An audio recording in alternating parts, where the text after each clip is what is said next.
உலக தமிழ் உறவுகளுக்கு வணக்கம். இது ரோட்டிக்ஸின் நூல்முகம் பகுதி. படைப்பாளர்களையும் அவர்தம் படைப்புகளையும் வாசகர்களிடம் கொண்டு சேர்க்கும் முகமாக இந்நிகழ்ச்சி படைக்கப்படுகிறது.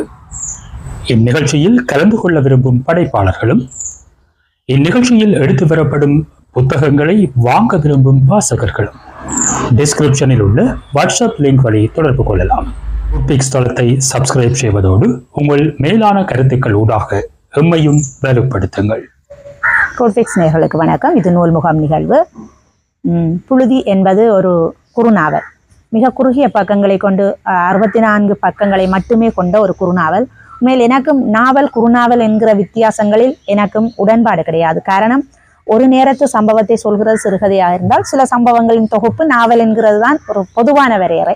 அப்படி இருக்கிற போது குறுநாவல் என்கிற ஒரு இடைச்சொல்களான அந்த பெயர் பதம் அது தேவையில்லை என்பதும் சில விரிவுரையாளர்களுடைய கருத்தாக கூட இருந்தது. உண்மையில் அது நானும் அப்படித்தான் ஏற்றுக்கொள்ள. ஆனாலும் அதனுடைய அந்த பக்க எண்ணிக்கை கருதி சிலர் அதை குறுநாவல் என்று வரையறை செய்கிறபடினால் நான் அதை குறுநாவல் என்ற பாணியிலேயே சொல்லிக் கொள்கிறேன். உண்மையில் அந்த குறுநாவல் மிக ஒரு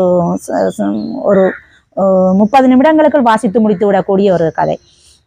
ஒரு புலம்பெயர்ந்து அமெரிக்க தேசத்தில் வாழ்கிற ஒரு இளைஞன் திரும்ப அந்த தன்னுடைய பயணத்தில் தான் விமானத்தில் வருகிற போது தன்னுடைய இந்த மண்ணில் வன்னி மண்ணிலே அவன் முள்ளிவாய்க்கால் என்கிற அந்த கிராமத்திலே தான் வாழ்ந்த வாழ்க்கையையும் அந்த வாழ்க்கை எப்படி சிதறடிக்கப்பட்டது, அந்த முள்ளிவாய்க்காலில் இருக்கிற அந்த காடு, உண்மையில் அந்த காடு தான் அந்த கதையின் முழு கருப்பொருள். அந்த காட்டை அவன் எந்த அளவுக்கு நேசித்தான்.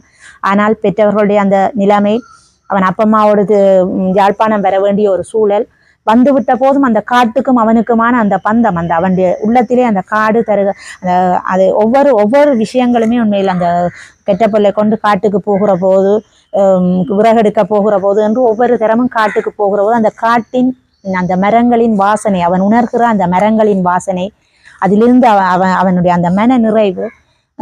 ஆனால் அந்த தன்னுடைய நண்பன் ஒரு சிட்டுக்குருவியை அடித்து விட்ட போது அது சிறகுகளை அடித்து விழுந்து துடித்து இறக்கிற போது அவன் தன்னுடைய நண்பனை அறைந்து விடுவான். அந்த அவ்வளவுக்கு அவனுடைய அந்த மனிதநேய காருண்யம் அவை எல்லாவற்றையும் விட்டுவிட்டு அவனுடைய படிப்புக்காக யாழ்ப்பாணம் வருகிறான். அங்கிருந்து நாட்டுச்சூழல் காரணமாக அவன் புலம்பெயர்ந்து செல்கிறான்.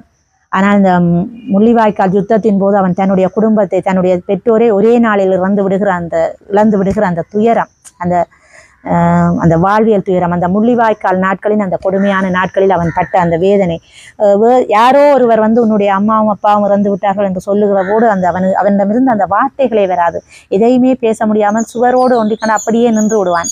அப்பம்மாவும் அவனும் இருக்கிற போது அந்த அப்பம்மாவுக்கு என்ன நடக்குது என்று கூட பார்க்க முடியாத அளவுக்கு அவனுடைய அந்த முள்ளிவாய்க்காலில் தன்னுடைய பெற்றவர்களை இழந்து விட்டோமே என்கிற துயரம்.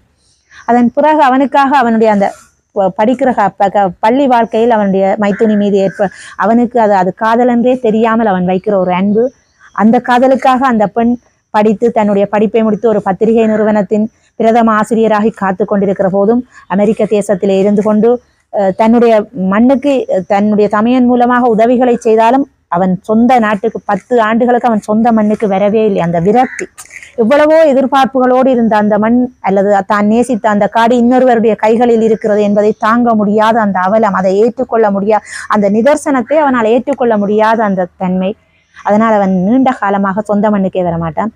ஆனால் அந்த தன்னுடைய மைத்துனி இதுவரையும் திருமணம் செய்யாமலே இருக்கிறாள் நீண்ட காலங்களின் பின்பு அறைகிற போது உண்மையில் அப்போதுதான் அவனுக்கு புரிகிறது, அது அவளுக்கு அவன் தான் கூட திருமணத்தை பற்றி இவ்வளவு காலம் நினைக்கவோ அல்லது அதை மறுத்து வாழ்ந்ததுக்கு அதுதான் காரணம் என்று அந்த உண்மையை அவன் அப்போதுதான் உணர்ந்து கொள்வான். அவன் திரும்பி வருகிற போது அவனுடைய மண்ணை பற்றிய நினைவுகளோடு திரும்பி வருகிறான். இங்கு தான் திருமணம் செய்து தன்னுடைய தங்கைக்கும் தன்னுடைய நண்பன் முன்னாள் போராளியாக இருந்து வாழ்வில் இருந்து விடுதலை பெற்று வந்த தன்னுடைய நண்பனையே தன்னுடைய தங்கைக்கு திருமணம் செய்து அவன் அழைத்து கொண்டு மீண்டும் பயணப்படுகிற அந்த காலங்கள் தான். 5 நண்பர்கள் 3 நண்பர்களை மாவீரராகிவிட்ட போது தாங்கள் இருவருமே மட்டும் இருக்கிற போது அவன் நினைக்கிறான், அந்த 3 நண்பர்களும் தங்களுடைய பிள்ளைகளாக பிறப்பார்கள் என்று சொல்லி தன்னுடைய நண்பனையும் கூட்டிக் கொண்டு பயணப்படுகிற அது ஒரு அந்த பயணத்திலேயே அவனுடைய நினைவுகளும் அதன் பிற்பாடு திரும்பவும் அதே பயணம், தொடக்கமும் முடிவும் ஒரே பயணமாக இருக்கிறது. ஒரு மிகச்சிறிய குறுநாவல், வாசித்து அது ஒரு மிக வித்தியாசமான அனுபவமாக இருக்கும். அந்த குறுநாவலை